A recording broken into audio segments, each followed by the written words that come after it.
Welcome to the Native Diamond Podcast. Oh, shit! What you waiting for?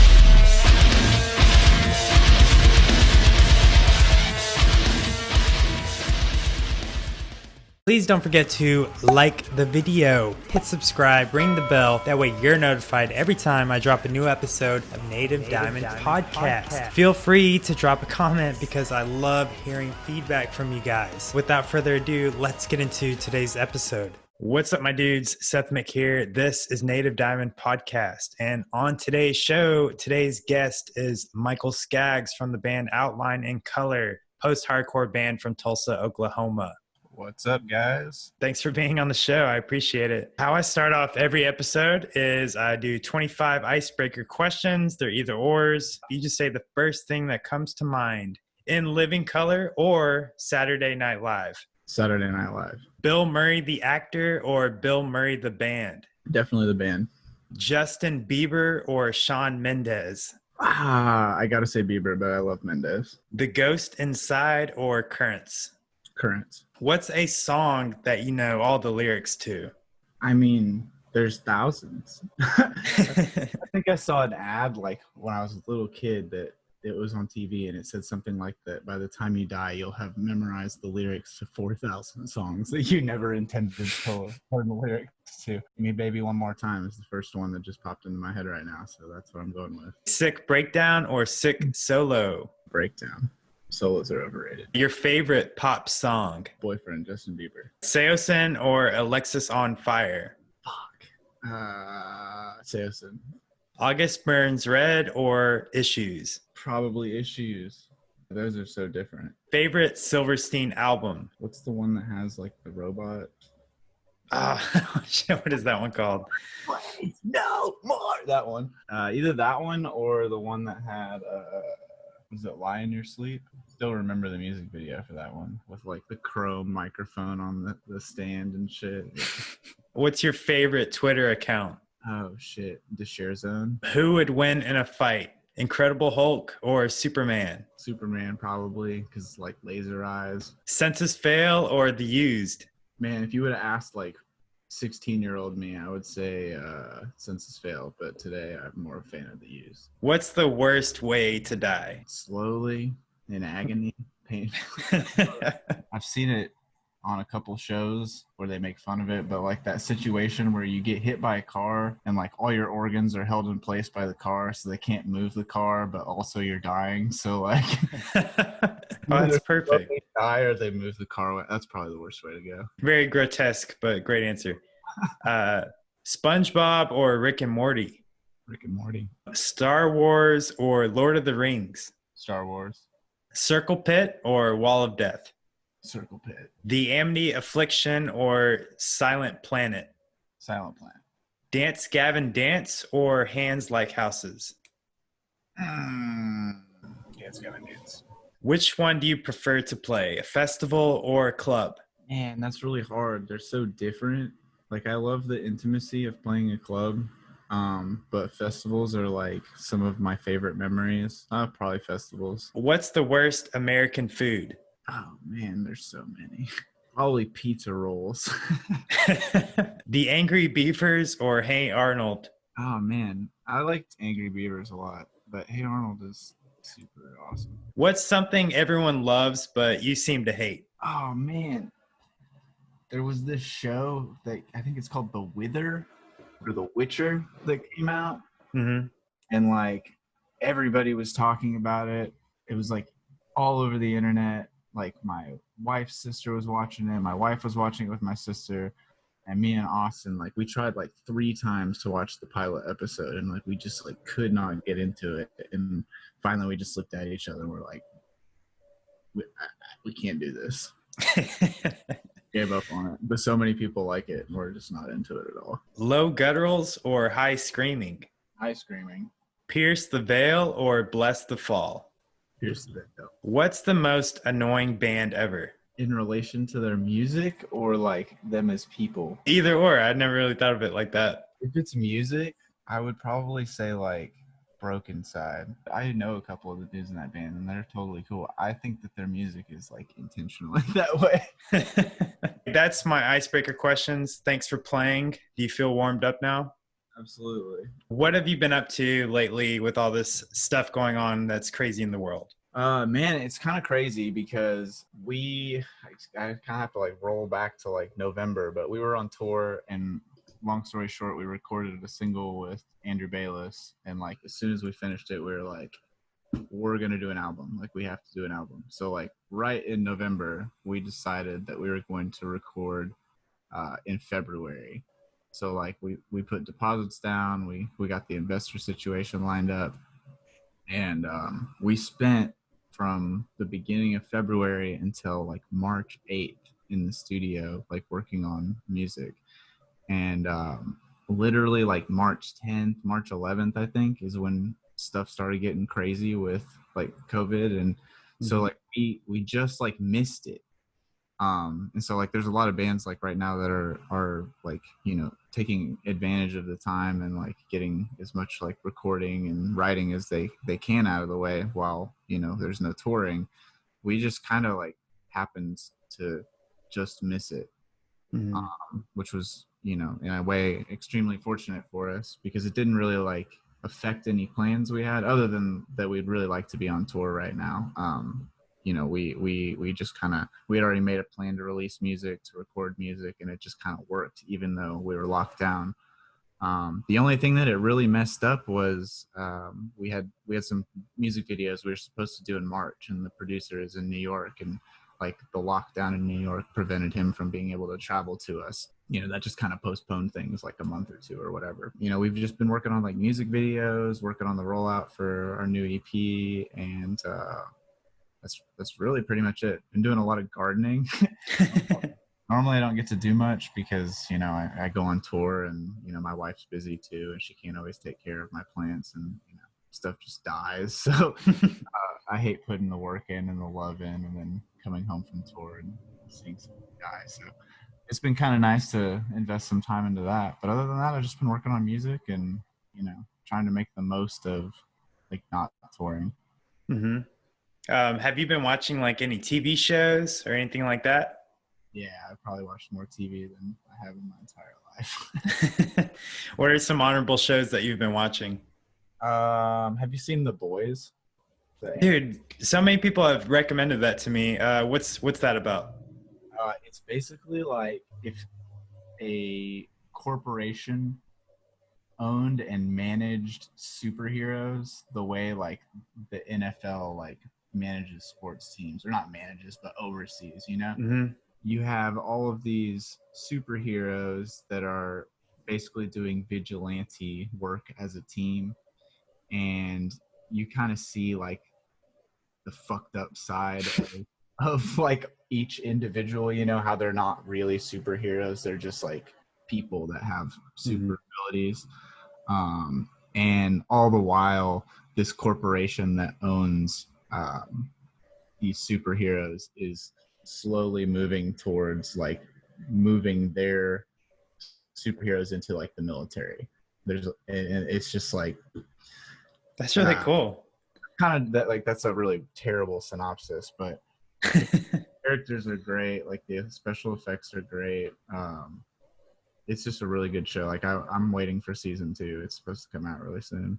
That's dope. Yeah, I need to check that out. I've heard so many people recommend that to me. I've been watching Ozark lately. Like I've been stuck on that. Watched all of it. I haven't watched season 3 yet, so I won't spoil anything, but I love Jason Bateman. Like he's amazing. Like I've been paying attention to him since Arrested Development, and I love that show. That was one of my favorite shows growing up.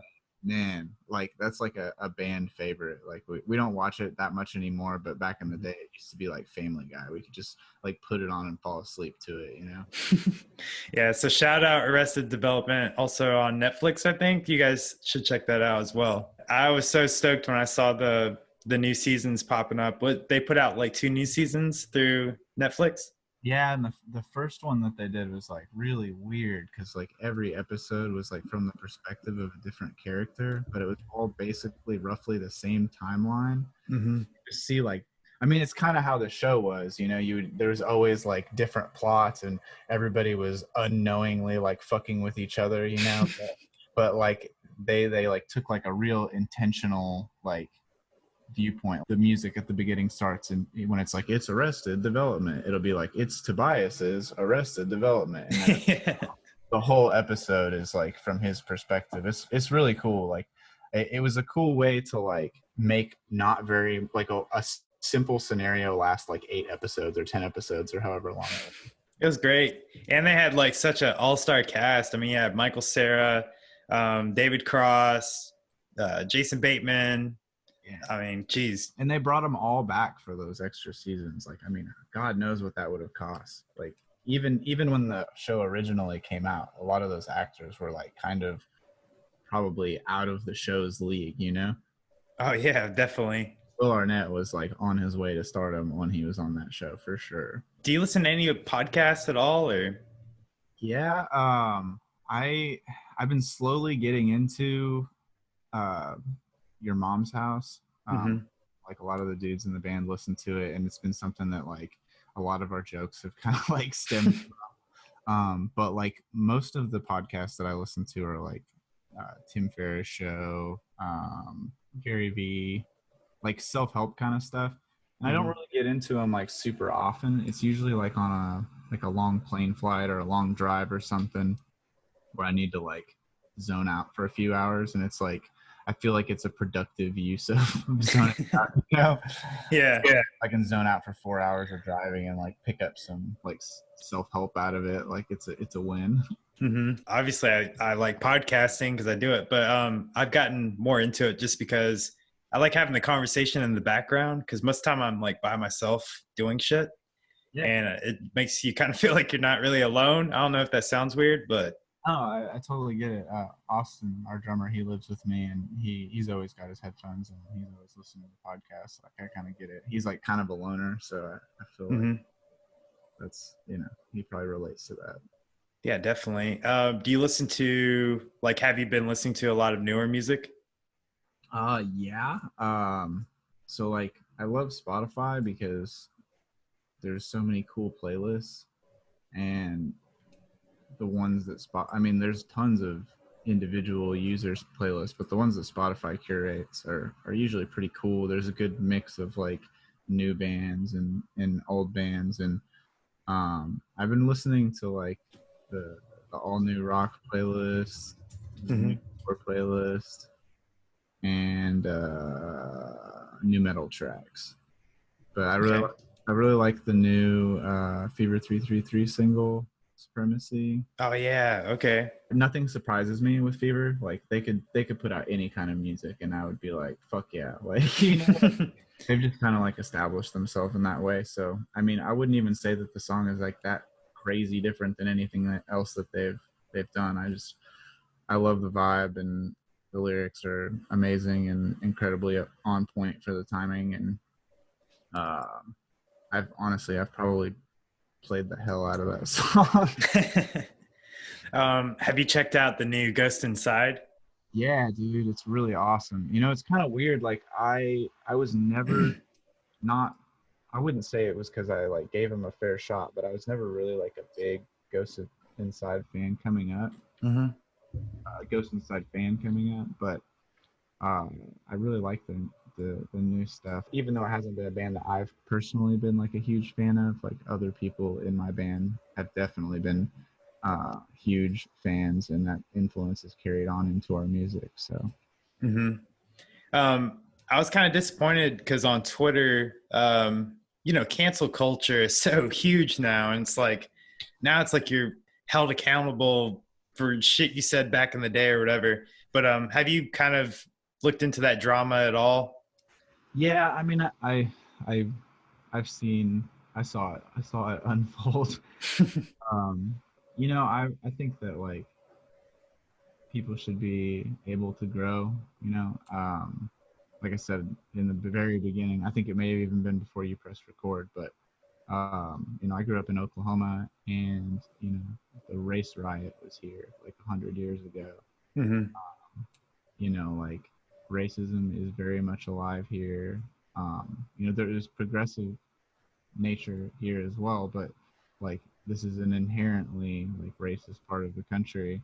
Mm-hmm. And I just know a lot of good people that I grew up with that have definitely, like, if there was a camera around all the time when we were growing up, there probably would have been something that was definitely like not cool said. Mm-hmm.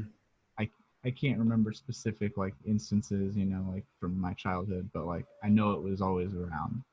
And even stuff that I saw in my family, and my family, like my dad is in his 60s, my mom's in her late 50s, and both of them have come from like intolerant places through, homosexuals, through, black people, like, and come from negative places, and they've grown over the years, and my dad is like a very progressive minded, like he used to be like a full-blown conservative, and when it comes to social issues, like he's very liberal now. My mom is as well. I feel like people should be able to grow from their mistakes, but I also feel like if you're in a position where people are looking up to you, or you have a platform, you have to acknowledge your mistakes, Mm-hmm. especially if you do things like sell a Black Lives Matter t-shirt, because while something like that is like donating to the movement is amazing, um, but like making it about yourself isn't, and my band's done a t-shirt as well, so like I'm not trying to cast shade or anything like that, but Mm-hmm. that when you're that big and you do something like that, it casts a certain impression, and that's what they intended, like the band wanted to let their fans know that they did not stand for racism, Mm-hmm. and I don't, when they made that stand, they probably didn't think that something from years ago was going to come back to bite them, but Mm-hmm. something that never got addressed, so Yeah. I feel like if you're going to be bold and make a stand, then in that way that you should come correct and own up to, any previous mistakes or lapses of judgment, or, whatever. Like I said, we all make mistakes. Yeah, definitely. Very well said. His name was Jim, right? The bassist. Well, they fired him. So, And I feel like that probably wasn't the only move that they could have made, but I Mhm. definitely respect them for that. I can remember times early on when my band was touring, and we've toured with questionable people with questionable ethics, and I don't know. Like I feel like that guy, maybe he has grown, maybe he hasn't. I don't know, but I feel like if the band is saying, you know, maybe we didn't make it apparent in the past, but right now we're making it apparent to everyone. Like, this is how we feel, this is how we stand, and that's that. Then, like, I totally respect that, and if that's the way that they're going to carry on forward, then I respect their decision to remove the bass player from the band, because ultimately he made unsavory remarks, and whether or not the band always outwardly stood against racism or not, they do now, and therefore, like, Mhm. I'm kind of like windmilling here, but Yeah. I appreciate what you have to say about it. I appreciate the commentary because, I mean, a lot of bands have kind of taken the silence approach. And in my opinion, silence is deafening. If you don't speak out, I feel like, you're kind of a part of the problem. I don't want to be like stepping on anybody's toes, but that's just how I feel. But, I agree entirely. I felt really conflicted during this time as well. But I went, and it's not something I talk about a lot. Racism is something that I've personally always felt very strongly against, and the silence is deafening.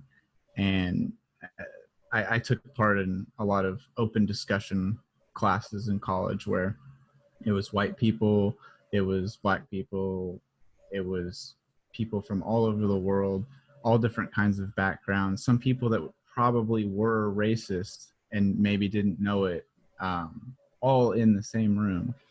And we were just talking about, like, we would read things about the diaspora move of racism, and then openly discuss that in amongst each other. And I don't want to get too deep on this because I could talk about all day, but it's something that I feel really, really strongly about. And the thing that people have to realize is that there is no casually racist. There's no like gray line. Like you either abhor and stand against racism or you are racist. Like there's no in between. And for far too long there has been this comfortable area for people to rest where, you know, they don't want to kill black people, but they have prejudice or they have fear.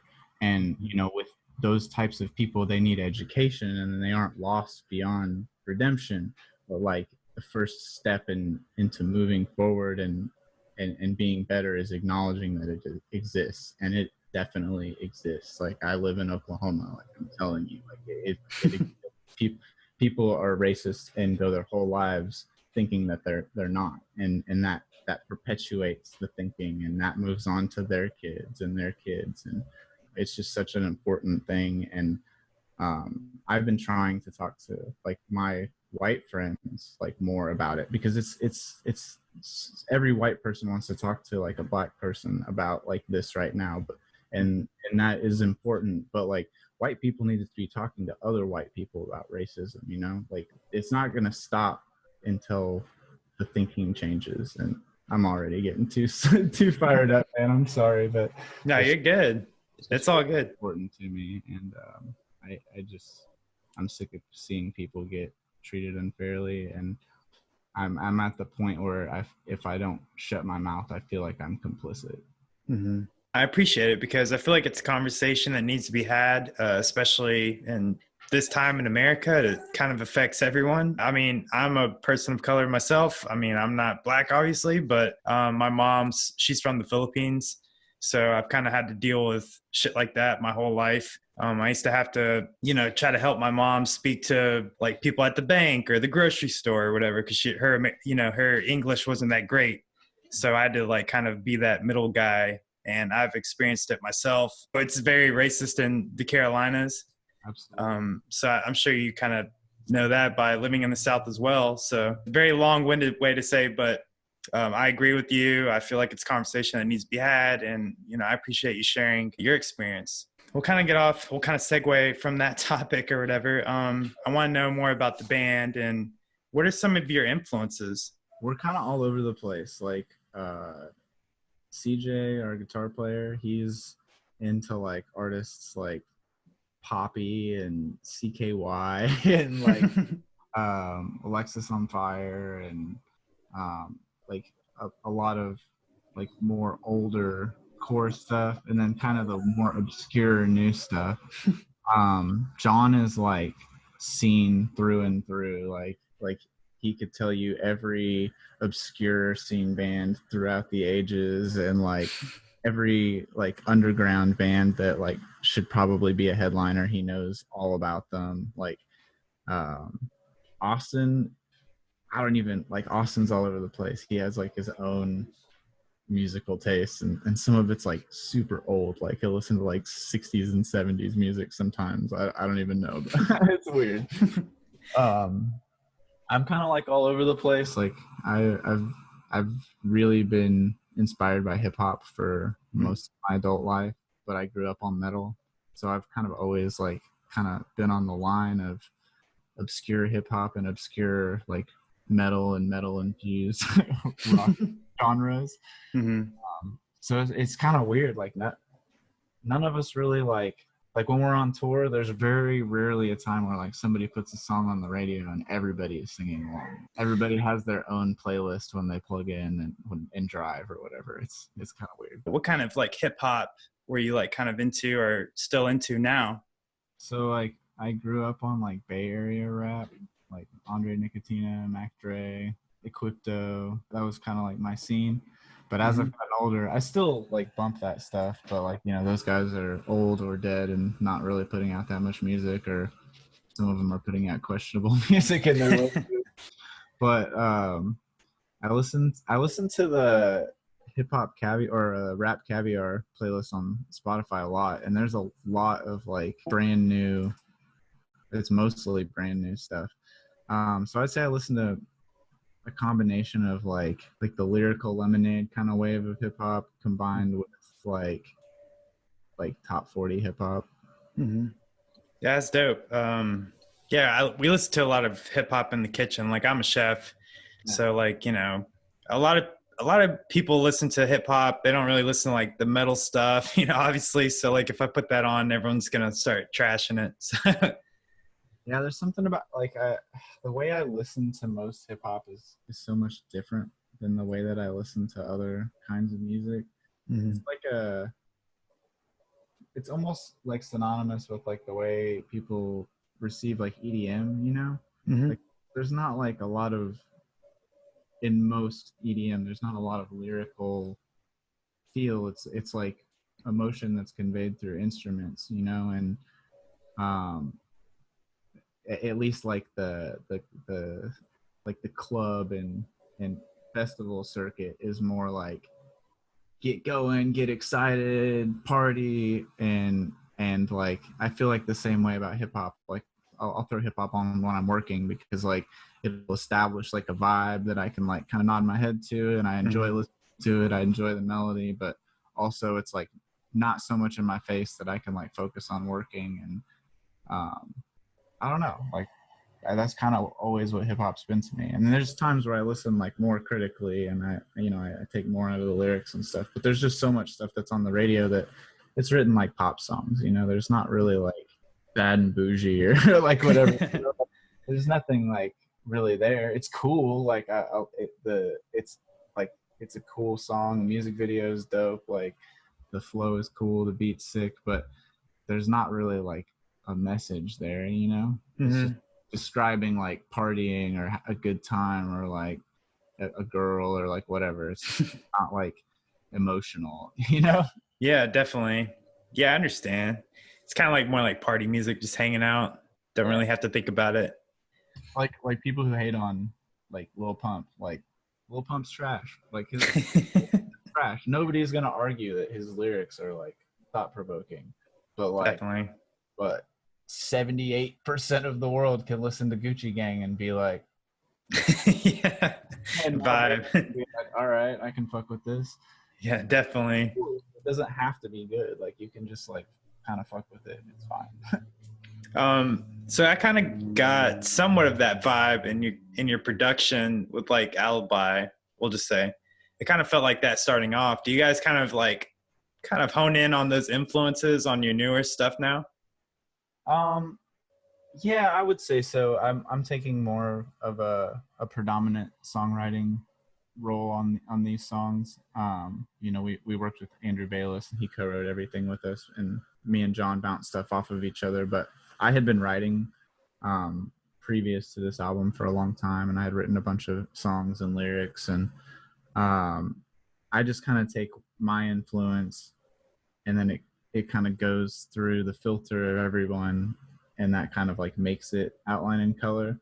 Mm-hmm. So yeah, I think that you're definitely hearing a little bit more of that influence, but even though like John is more influenced by like core stuff, like he's also very influenced by like top 40 artists, like like he almost looks exactly like Ed Sheeran, but like like Ed Sheeran, there's a lot of female pop stars that like he has like incredible range, so like he'll kind of channel some of them sometimes. So I think our music has always kind of had like a wide array of genre influence, and right now it's just kind of revolving a little bit.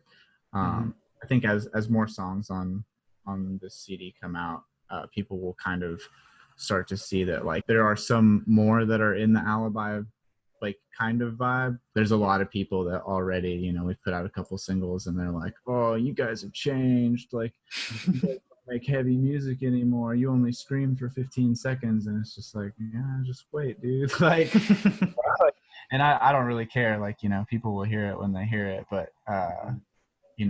like we just shot a music video last week and for like literally the heaviest song we've ever made. And if you we haven't really talked about it very much, but Imposter Syndrome is split. It's 2 EPs. Like in the first part is coming out 7/10, but there's a part 2, and part 2 very much mirrors part 1. Like for every song on part 1, there's a song on part 2 that has like a similar vibe, or fits similarly, if that makes sense. Yeah, definitely.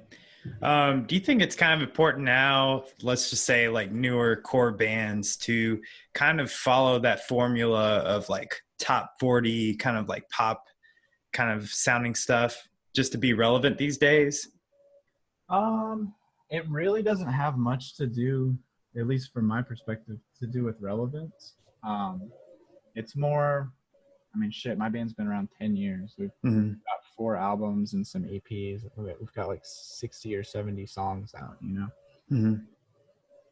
We can only write the same, like, angry songs over and over again so long before, like, we just, you know, want to do something a little bit different. It has nothing to do with, like, trying to be, like, more marketable or get more fans or whatever. You know, we try to put something in every song that is for the people that have been listening to us for years. But, you know, like, it's like at this point, you know, like, there's some artists, you know, that they put out albums every year or two or whatever, and if a fan is like, oh, I like this album better, it's like, oh, ouch.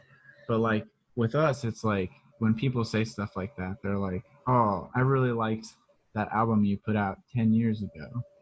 And it's like, are you the same person you were 10 years ago? Yeah. Not. Like, and, you know, I was in a entirely different universe 10 years ago. And, you know, it's just, people just grow over time.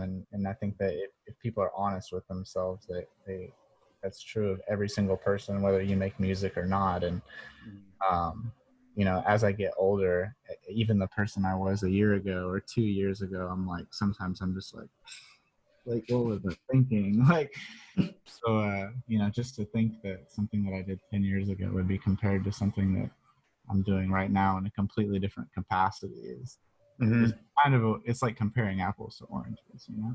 Yeah, definitely. I guess I shouldn't have said relevant. That's not really what I was trying to go after, but like, I guess I was kind of shitting more for like accessibility. You know, because I know the screaming really like strays a lot of potential fans away. Sure. Yeah, I mean, I hear, I know, I definitely know what you mean, but I wouldn't stray away from that. Like, you know, it's funny when Outline came to like start putting these songs together and decide like what songs were the singles and, you know, what was going to come out first and how it was going to come out. We had built up like a pretty solid relationship with the head of metal at Spotify. Like he's like the dude in Germany that curates all the major playlists, and he had been supporting us for a long time. And we're pretty much in a situation where if we put out something that was relatively heavy, like it was going to get picked up. And you know, it was so evident that other bands in the scene started, you know, hitting me up to try to help them, you know, get plugged up. So, you know, we make all these songs and some of them are heavy, but some of them aren't. And, you know, we were kind of put in a situation where we're like, well, fuck, like, what if Alibi doesn't click with the metal staff? Like, we don't know anybody at Rock, like, you know, so it's kind of funny. We're in the opposite situation because we had the plugs to make metal blow up, you know, sensibly. You know, if we made a good metal record, like Spotify would do their job to or not their job, but they would help us like reach new fans. And so we kind of took a risk with some of the newer stuff that we're putting out right now. So I wouldn't say that you need to stick to any sort of formula or emulate any certain genre. Like I'm working with this band I'm kind of helping out that Joey from the U's manages, called The Undertaking, and they just put out some of their first songs, and I help them, you know, meet the guy at Spotify, and he helps them get on these like massive metal playlists, and they're doing really well, and their music is like, so it's not, I wouldn't call it, it's heavy because it's screaming, but it's like Every Time I Die, like kind of like thrashy, like kind of punk influence. Like it's not what you would consider like conventionally marketable, and it's still performing really well. I think that in today's music space, there's really there's a space for everyone, like Mhm. regardless of how niche your genre is. I mean, look at Bill Murray. Bill Murray's a perfect example. Yeah. Like, he went from something that was totally obscure to something that has like a crazy enthusiastic fan. Mm-hmm. No, that's awesome. You know, I'm a big fan of what you guys do. I love how you guys mix it up. I feel like, you know, in the genre, there are a lot of bands that it's very saturated in a lot of things that sound the same, I guess is what I'm trying to say. Yeah. And I don't feel that way about your music, obviously. And you guys have a huge following. So, you know, obviously you're doing a lot of great things there, you know? Well, thanks, man. I think Yeah.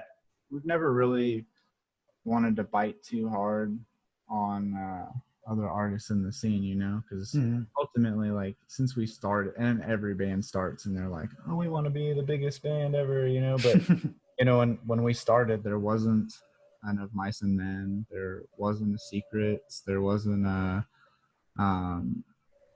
there wasn't so many of the bands that, like, even Dance Gavin Dance had only put out like 2 albums, you know, like you know, they weren't near the super huge band that they are now. Emarosa was still like a really small band. Attack hadn't even blown up yet. So like, when we started, like, our goal was always to like pave our own way and make our own thing. We never started up and we're like, oh, we want to be a Of Mice and Men influenced band or a Pierce the Veil inspired band. There's definitely been influences that we've taken, but it was never like, we never set out to sound like a specific band, or we just kind of found each other, wanted to do something serious, and the music just kind of came after that. No, that's awesome, dude. Like, seriously. So something I like to talk about on the show is, like, you know, obviously being on tour and stuff like that. So you guys obviously have a lot of tour experience, right? Yeah, we've toured a lot. What are some funny tour stories? Oh man. Okay, so in Australia, they do this thing called a shoey, where they'll take a shoe, they take it off their foot, and they fill a beer in it, and you drink it. Like, you drink a beer out of someone else's shoe. And it's like not always insulting if you decline it, but certain like very, very Australian people will take offense if you decline it, because it's like they have to walk around with a wet shoe all night. You know, it's not, you're not the only one getting like the best. It's like terrible for everyone involved, but it's like a solidarity kind of thing. And so I didn't do any, but we were on stage in Brisbane, and in the middle of our set, this dude is holding up his shoe to Trevor, our old screamer, and he's like, mate, do this shoey, mate. And you know, there's a lot of people there. They're like, do it, drink the shoey. So he was like, well, I fucking gotta do it. So he takes the shoe and he tips it back, and he just destroys it. I mean, it was like a size 12, like filled to the brim. And dude, it was not filled with beer. It was filled with gin.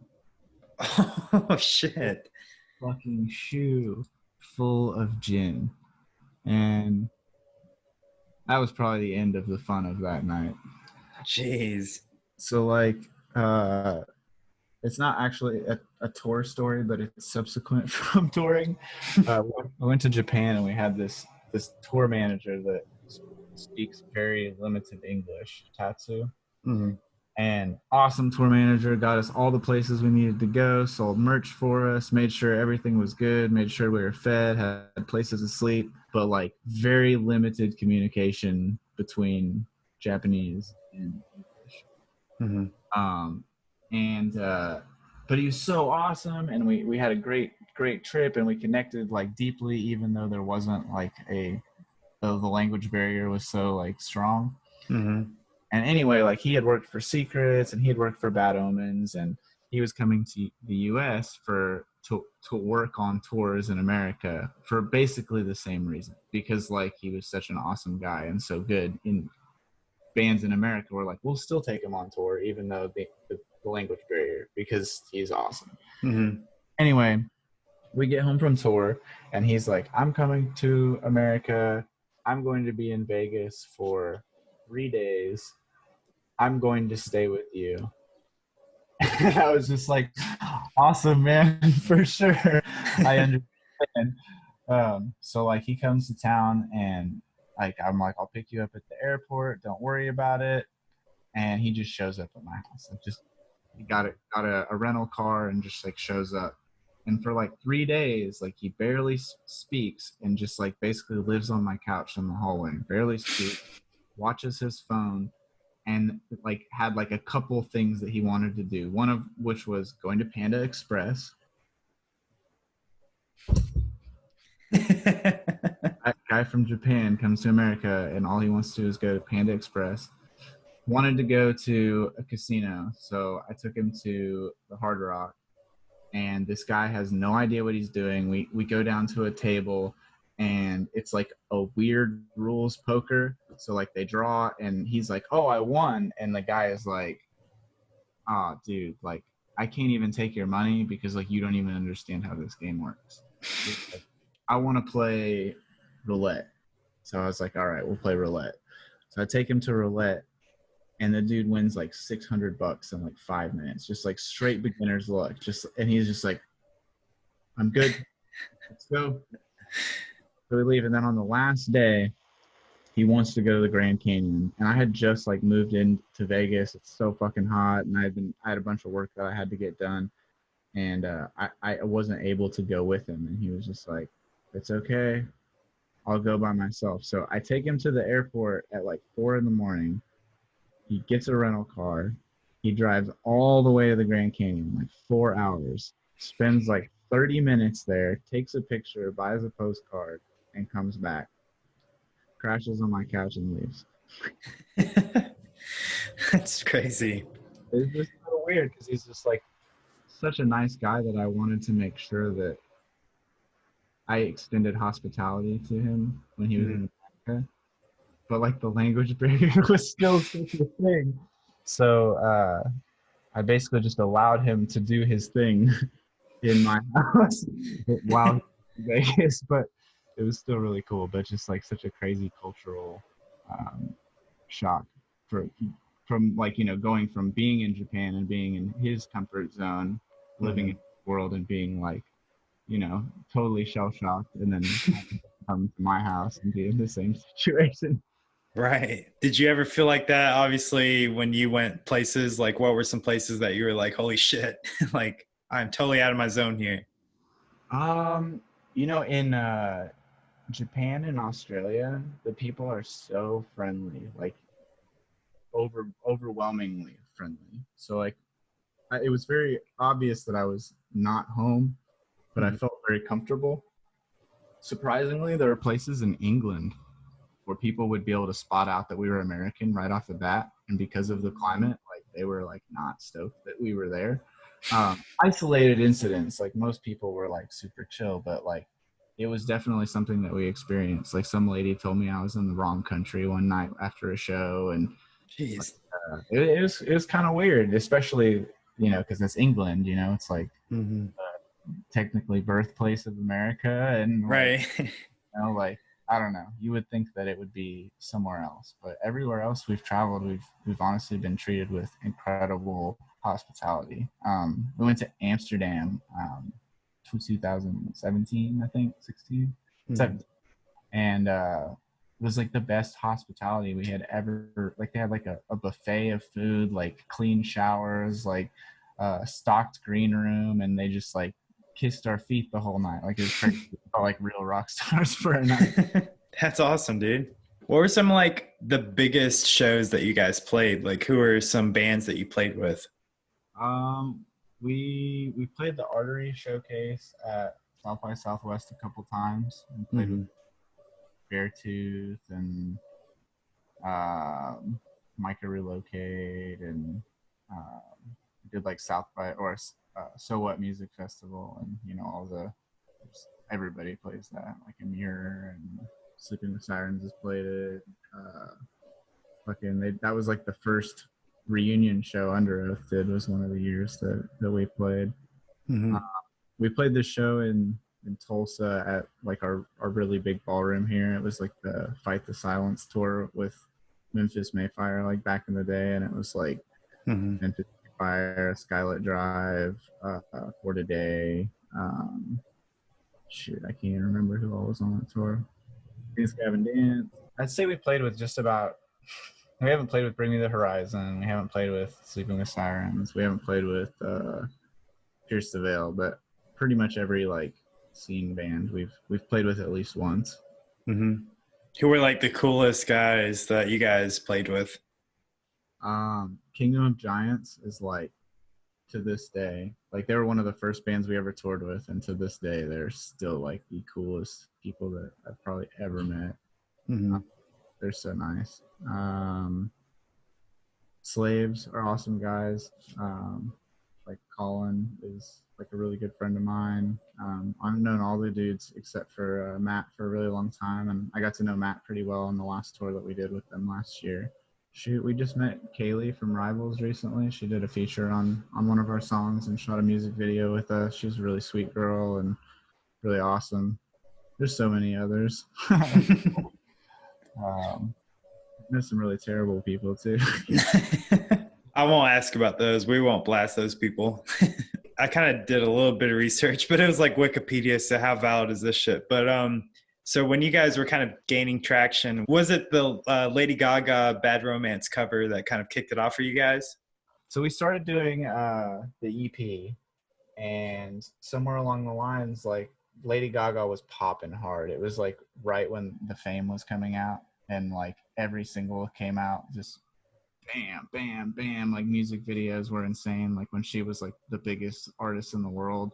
And I want to say it was our old guitar player Forrest. Like he was like, I want to do Bad Romance, and yeah, so it happened. And it's weird because like there was like an undeniable amount of growth that came from that cover. Like there were new fans that definitely became exposed to us through that cover. But, it was kind of an afterthought. Like we had already done our EP. It was just kind of like an extra thing, and we really didn't expect it to. I mean, it wasn't that big, but like we didn't expect it to be even as big as it was. Like there's this weird re-upload of it on YouTube that's been up for years, and it's like a picture of a Skylit Drive, but it's us. And man, I haven't looked at it in years, but the last time I looked at it was probably 5-6 years ago, and it had like 700,000-800,000 plays on it, and like half the songs are like, this isn't a Skylit Drive. That's great. I really appreciate like all the answers from the show or whatever. I'm gonna kind of start wrapping it up. We're almost at that hour mark or whatever. I have to ask, what was it like working with Joey Sturgis? Well, we didn't really work with him too much. He mastered our first EP, and it was kind of crazy because it was really before his career really took off. Like he had done like a record for Prada, I think, and I think he had done the first We Car album, but he was like literally in the studio recording Asking Alexandria's second album when might have even been their first album. It was 2009. So anyway, like dude, it was $500, $300 for him to master. Really? And it was like, oh man, like it is so old school. He sent us a CD in the mail.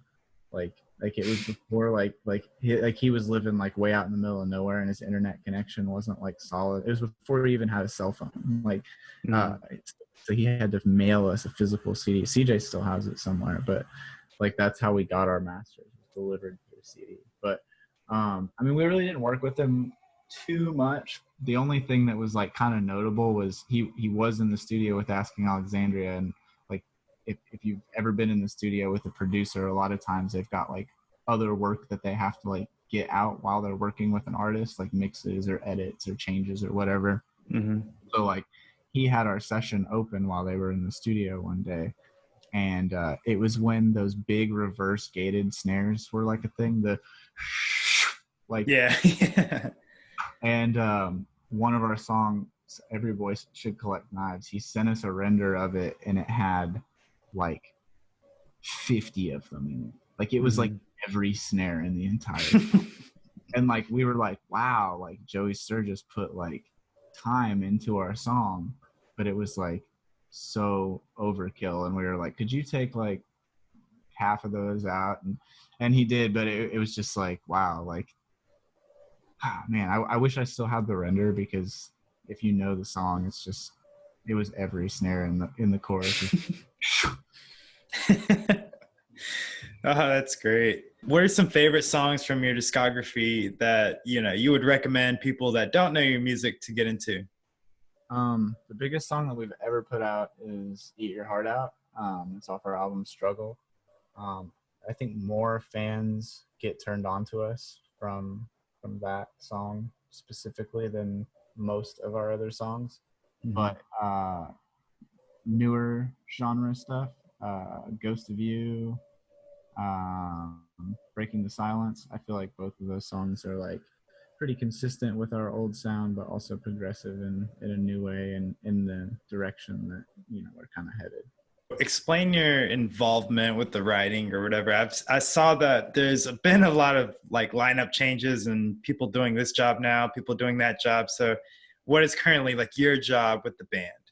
I've moved around the most of any member in the band. And I'm an original member.